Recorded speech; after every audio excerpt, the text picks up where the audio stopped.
It's day one as we talk testimony. I'm your host, Karla Lee, and welcome to the Voice for Kids podcast.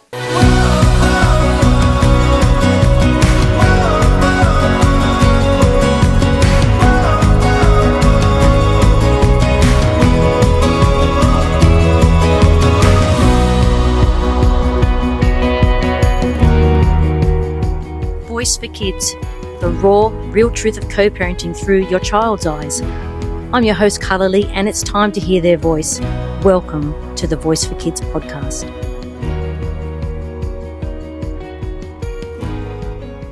Hi, and welcome. You have joined me, Karla Lee, your host, who's going to help you with co-parenting with Voice for Kids. I am so glad that you've connected with me today because obviously there's a reason you've chosen this podcast.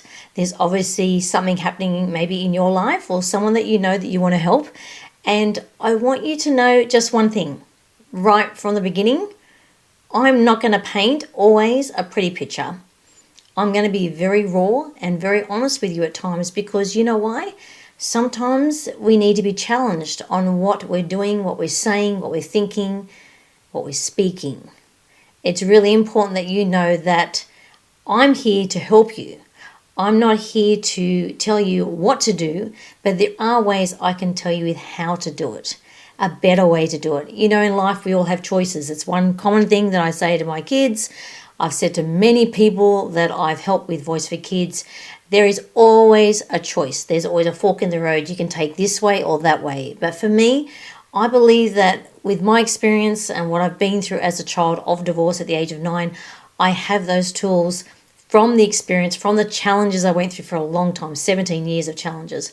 But just know that for me, I only want to give you the best of the knowledge that I have due to the experience.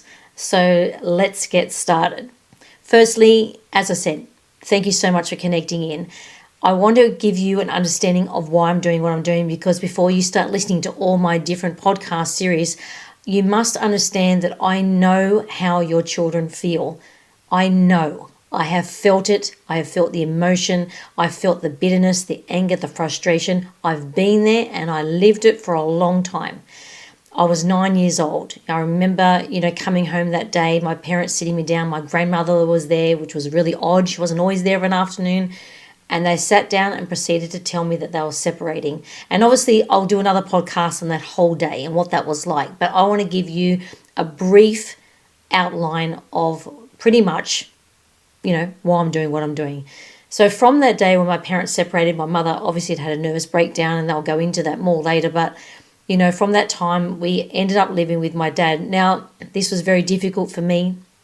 It wasn't something that I normally, did. Like my dad wasn't always around. My dad was pretty much, he was in the council and he ended up going into politics. So he was quite, as you would know, they're very busy people that go into that field.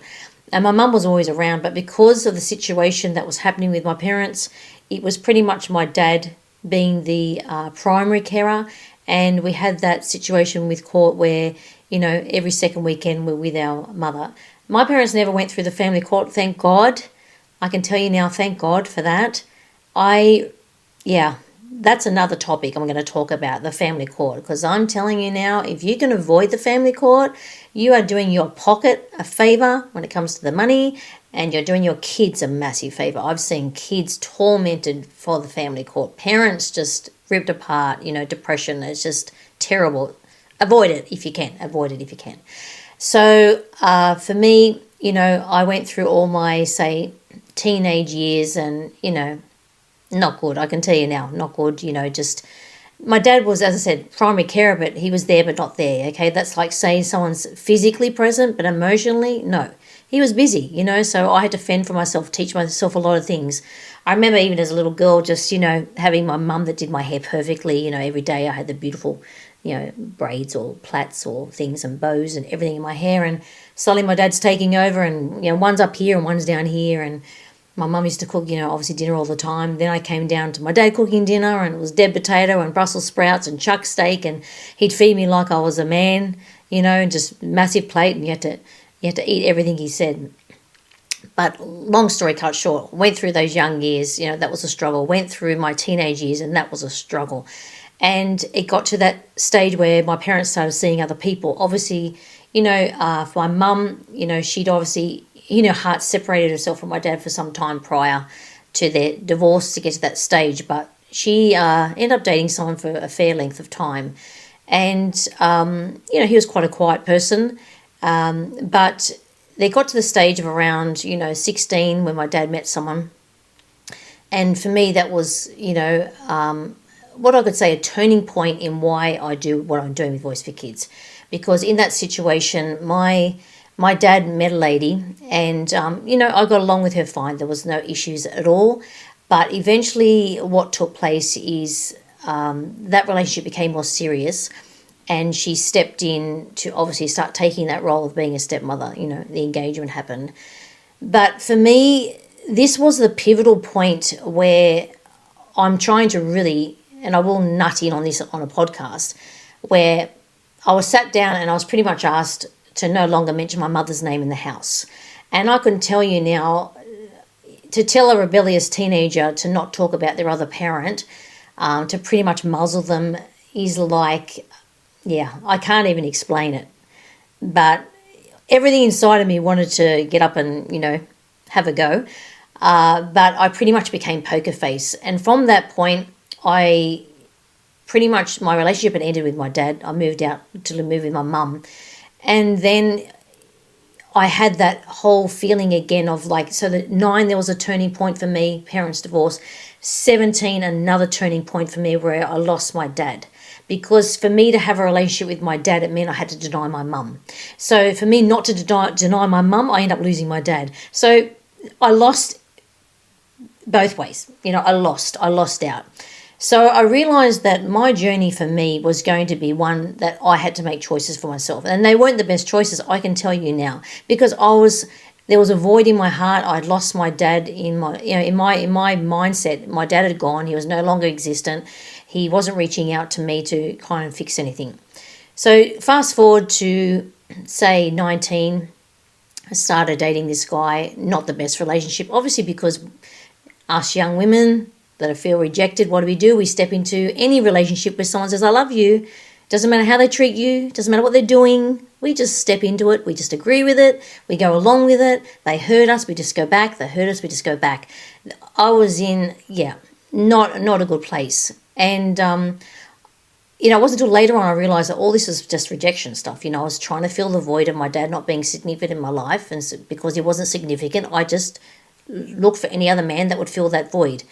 I got to age 22 and had a really bad, night with my partner at the time. We weren't married and we were dating, and he pretty much, threw the house upside down. And I remember just thinking to myself, I just need my dad. I really need my dad. And even though my mum was there all the time, it's just different. You got to understand, for children of divorce, it's different. A mum's relationship with a child and a father's relationship with a child is very different. He brings different strengths to her emotional things. They're just different. You cannot compare. Why? I mean, there's a reason, obviously, God created male and female. They have different gifts, different strengths, and they do bring something very different to a child's life. And I remember ringing my dad and just saying, Dad, can I catch up with you? And it'd been I'm talking, what are we talking about, 3 for 5, years since I'd really had any kind of strong contact with him. And I remember going to his house with my, boyfriend at the time, and I just wanted to fix things up. I was always just trying to fix things. From the age I was 9, I was just trying to fix things. I just had this picture of this perfect family, and I just wanted to fix things. I just wanted to make things better. So I thought, okay, I'm going to go back at 22. What I kind of was trying to do when I was younger, just fix things. And I went in there. Obviously, my relationship with my stepmother was like to me, it was like talking to a piece of ice. She was very cold of me, though she tried to create a persona that she wasn't. But that's how I felt as a child. I could see that it wasn't real. The relationship wasn't real. And so I ended up trying to sit with my dad and just saying to him, look, one, I gave him his birthday gift. It was his birthday, believe it or not, and 2 days later was Father's Day. So I walked in there with 2 gifts because I thought, okay, this will break the ice, and sat there and said, happy birthday, happy Father's Day. And as we, sat there, I thought, well, obviously, here I am, 22, he's the adult. I just thought, well, I need to break the ice, So I just said, look, let's just talk about, what happened when I was 17 in that kitchen. And they just looked at me like they were stunned. Like, what is she talking about? And so I had to, refresh their memories, because this was the most pivotal point in my life where my whole world fell apart. And I just said, remember when you sat me down and asked me to not mention my mum's name in the house anymore? And they just looked at each other like it never happened. And I remember sitting there thinking, this is why we aren't talking. Like, do you not remember? And I just had to say again, you remember you asked me to not talk about my mum. And I just remember looking down and my stepmom was about to say something, and I saw my dad flick her leg, which is hushing her, right? And I thought, wow, okay, I'm here as the child coming to restore my relationship with my dad, and they're going to deny everything that happened when I was 17 just to move forward. Just put the dirt under the carpet, act like nothing happened, and let's just move on. Oh boy, if you know me, like I said at the beginning, I'm transparent, I'm raw, I'm honest, I'm real. No way was I going to have that at 22. There was no way in the world I was going to have that at 22.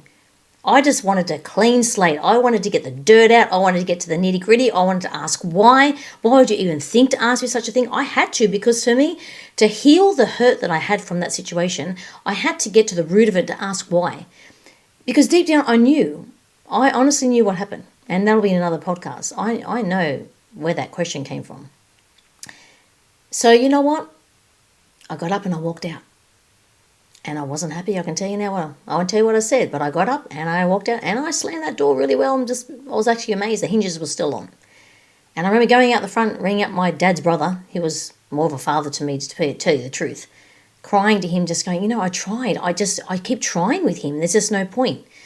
And moving on from there, eventually I was still in this emotionally abusive relationship, and I realised that,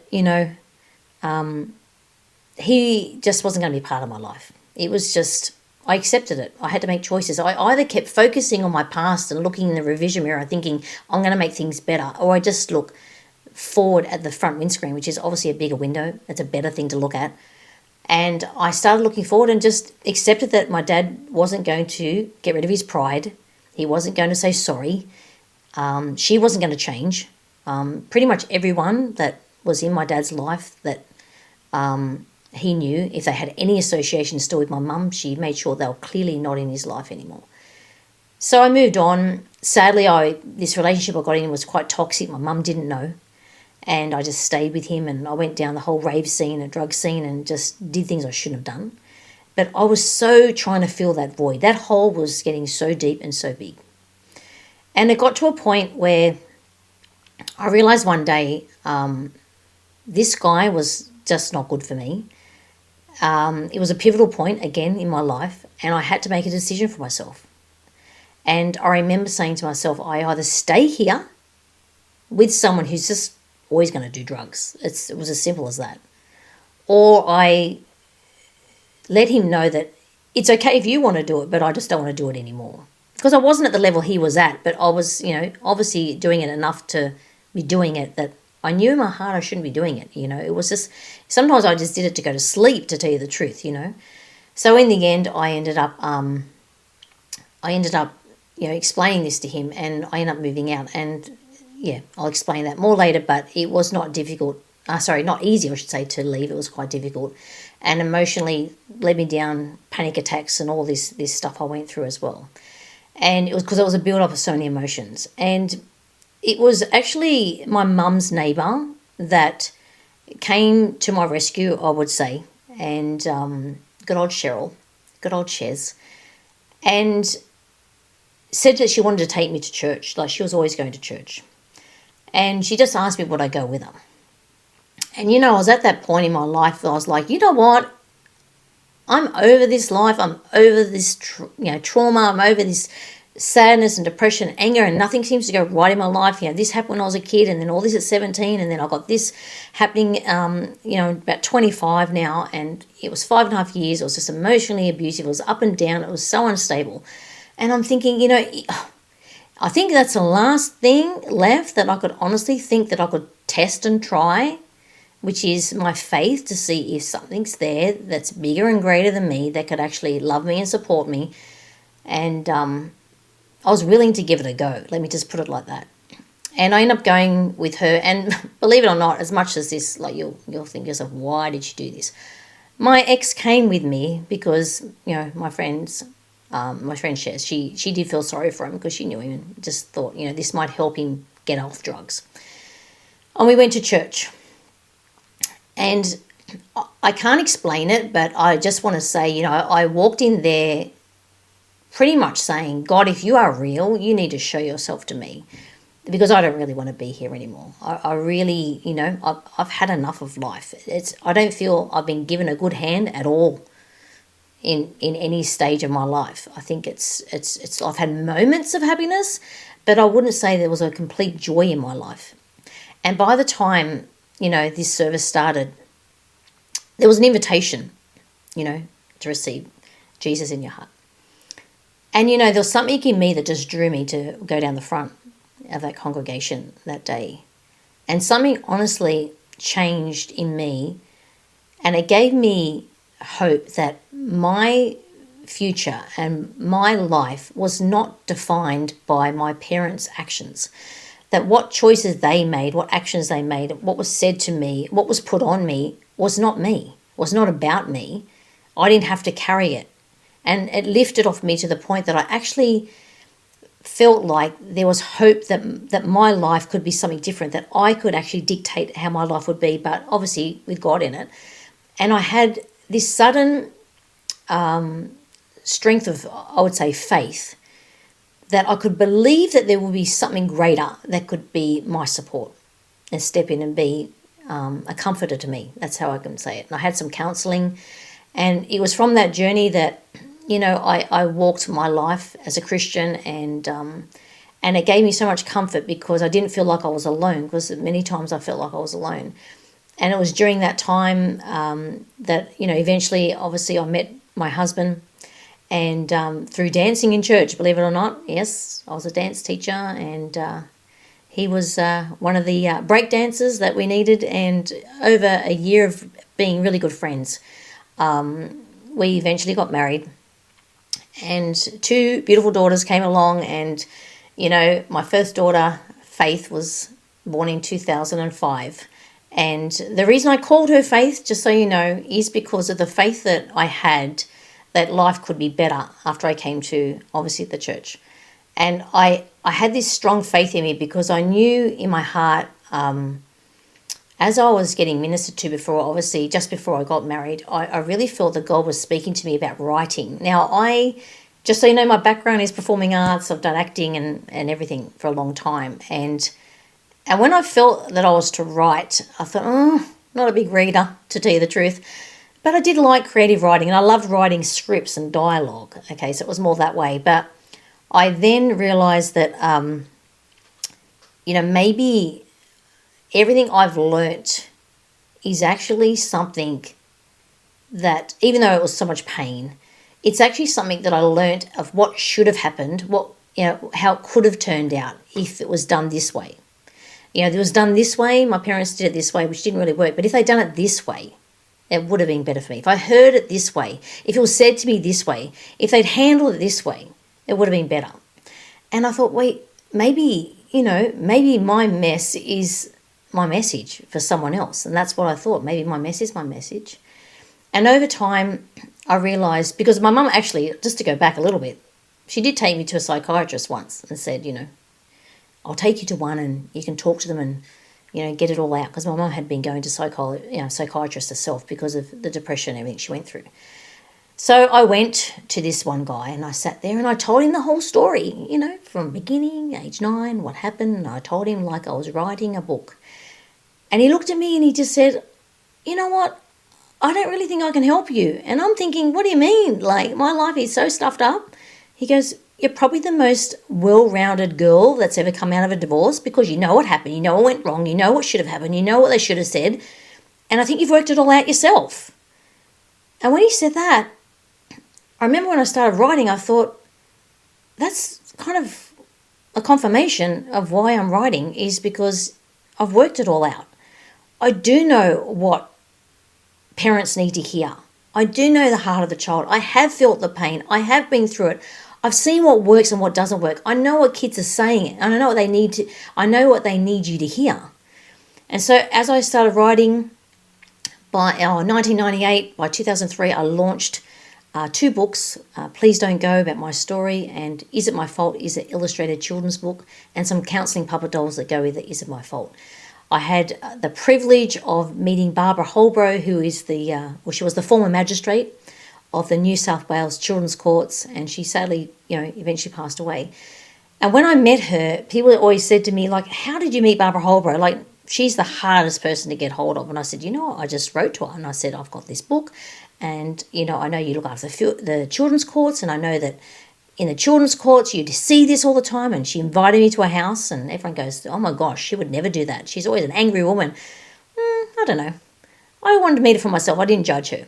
And I got there, and you know what? She had the heart of gold. This woman, she'd had adopted, I'm sure it was adopted, an Aboriginal son, this boy, and she read my books and she said, you know what, Chess, this is the book that I've wanted in every single family court. This is when the hammer goes down. I want the parents to have to take this book home. And I said, oh, really? And she said, yeah, because they need to hear the children's voice. And you're the first person to come and speak the truth. And I was like blown away, because, when you write a book yourself, you're not 100% sure what it's like, for someone else to read. And then she came to my book launch in Sydney Parliament House, and she opened that up, and the story goes from there. And I've done a lot of public speaking. I've spoken in Parliament in Canberra a couple of times with the Voice4Kids Summit and different things like that. But pretty much, my journey's come to a point where, I've created some online courses you'll see on voiceforkids.com.au. But I just know that I've had so much feedback on video, me doing video, and I know I've gotten to that place where I'm like, I really need to get my voice out there, not because it's me, it's just who I'm speaking on behalf of. And I just know so many co-parents want to get this right. You just want to get this right, but you need to listen to the kids. That's the best way to get it right. Don't try and work it out. Just listen to what the kids are saying. And I'm telling you, it's so tangible and it's so simple. And it comes down to choice. Like I said earlier, so many parents are being so selfish. They're so angry at the other parent that they take it out on the kids by, alienating the kids from the other parent, taking them away. And, these kids are mine because you had an affair and you did this and you did that. It's not the kid's fault. It's not the kid's fault. You have to remember, it's not their fault. But they are suffering the consequences of your actions. And it's as simple as that. So, at the end of the day, I think, what I want you to take away from my testimony is there is a light at the end of the tunnel. And it doesn't matter if you're 2 years, 3 years down the track or further. There's a way to help your kids. There's so many topics I'm going to talk about. I'm telling you, there's so many topics. The handover, how you should hand the kids over, where you should hand the kids over. What you say on the telephone when the kids are ringing the other parent. Don't sit there and listen to those kids talk to the other parent. Give them the privacy. There's so many things. And how you handle yourself, how you carry yourself. What kind of role model are you being for your kids? There's so many things, but it's a choice. Honestly, it's a choice. And I know the reason you are listening to me today, and I guarantee some of you are crying right now, is because you love your children so much. You love them so much, and all you want to do is take the pain away. But you actually hold the key to do that. And if the other parent's not helping you, you still hold the key, because they will always remember. Please mark my words when I say this. They will always remember the parent that stood up and fought for the child's best interest. They'll always remember the one who didn't backbite, the one that didn't talk bad about the other parent, the one that said, yes, if you want to go and see your dad again this weekend because it's a special event, you can have that. Yeah, dad can have my weekend. The one that actually took, the extra mile to do what was good for their child. They will remember. Trust me. I've seen it time and time again. The one that is bitter, angry, frustrated, always retaliating, that relationship will always be disjointed between the child and that parent. It will always be disjointed because there's a bitterness. And that child, when there's a saying, when parents say, defame the parent, you defame the child. You talk bad about that parent, half of the kid is that parent. Remember that, Your father's like this and your mother's like that. Yeah, well, I'm half of him, I'm half of her. It's just things you got to remember. So at the end of the day, what I want to say to you is, please, if you really want to help your kids with co-parenting, please take the time. Please take the time to listen to these podcasts that I'm going to bring out, because I'm going to go through so many topics, and eventually I'll get to a point where some of you will actually probably send me a subject and say you'd like me to talk about it, and if I can talk about it, I will. But I want you to know that there is a light in the tunnel. There is hope. I have faith that God can do anything, because I've seen it work in my life, and I've got so many more things in the pipeline that I want to do. I can tell you I've got so many more things that I want to do with Voice for Kids, but I want to start here with you today. And I want you to know that as we go through these different podcasts and you open your heart and you choose wisely to actually take action on the things that I'm telling you, you will see a difference. And sometimes, honestly, it just starts with saying to your kids, I'm sorry. I'm sorry if I hurt you. I'm sorry if I said something or did something wrong and I never gave you a voice to speak. But from today, I am giving you that voice. So thank you so much for joining me today. I really hope you enjoyed my first podcast. And I'm so glad I got to this point, because I can tell you it's taken me a time to get here. But I am so grateful. I'm Karla Lee. And thank you for joining the Voice for Kids podcast. I'll see you soon.